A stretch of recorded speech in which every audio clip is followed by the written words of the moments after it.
5 वर्षों के बाद कैलाश मानसरोवर यात्रा आज से पुनः प्रारंभ हो गई। पहला दल गाजियाबाद से रवाना, जिसे पर्यटन मंत्री जयवीर सिंह ने हरी झंडी दिखाकर रवाना किया। इंदिरापुरम के यात्रा भवन से कुल 15 दल प्रस्थान करेंगे और यात्रियों के लिए विशेष सुविधाओं की व्यवस्था की गई है।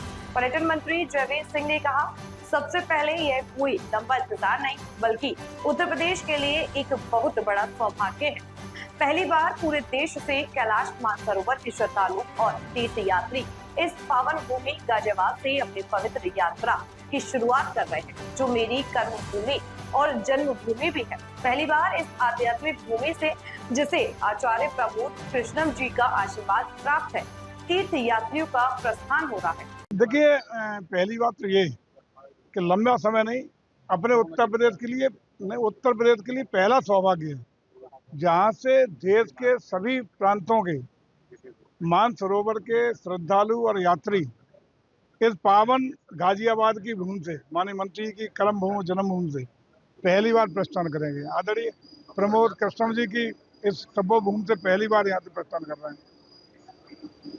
5 साल के बाद, कोरोना काल के बाद यात्रा का सुअवसर मिला है और यहाँ भारत के विदेश मंत्रालय के द्वारा जो प्रयास हुआ, उसका एक सार्थक परिणाम आया कि यहाँ से ये मानसरोवर के यात्रियों को गाजियाबाद की मानसरोवर भवन यहाँ की पहली यात्रा है। मानसरोवर भवन हमेशा के लिए मानसरोवर यात्रियों के लिए आज से समर्पित हो रहा है।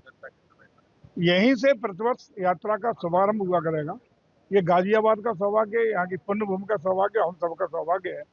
और इससे भी अच्छी बात यह है कि सभी राज्यों के मुकाबले उत्तर प्रदेश ने जितने भी श्रद्धालु उत्तर प्रदेश के जो मूल निवासी ये मानसरोवर यात्रा को करके लौटेंगे, लौटते ही उनके अकाउंट में 1-1 लाख रुपया सब्सिडी के रूप में, सहयोग राशि के रूप में उत्तर प्रदेश सरकार उनके खातों में देने का काम करेगी सभी यात्रियों के लिए।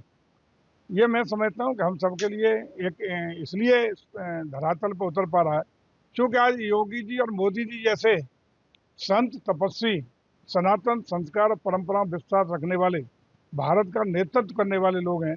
इसलिए ये सब चीज़ें जमीन पर उतर रही हैं, सार्थक परिणाम आ रहे हैं।